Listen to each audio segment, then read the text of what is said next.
À ce moment-là, ce qu'on va essayer de faire, c'est d'introduire un texte en cliquant sur l'outil texte ici et en inscrivant, par exemple, Inkscape.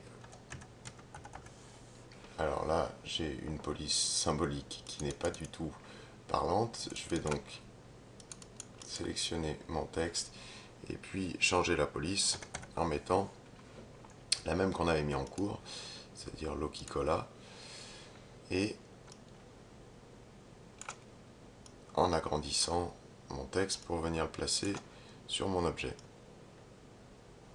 On s'aperçoit ici que si le texte est parfaitement lisible sur le blanc, au fur et à mesure qu'on se rapproche des parties les plus foncées de la fraise, on a une lisibilité qui décroît un petit peu. Bon, là on est relativement près, donc ça se voit un peu, mais si on éloigne un petit peu le document, on s'aperçoit que ça devient un petit peu plus compliqué.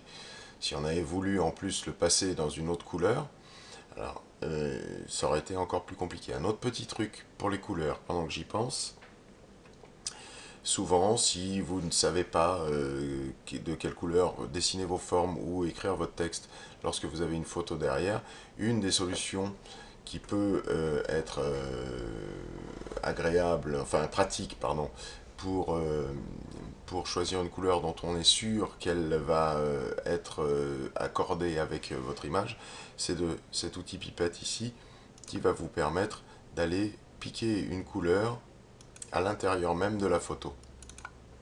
De cette façon, voilà, sur les parties plus foncées ou plus claires, ou sur le rouge, ou sur le jaune, etc. Si vous avez du mal, vous pouvez toujours zoomer et aller choisir une couleur.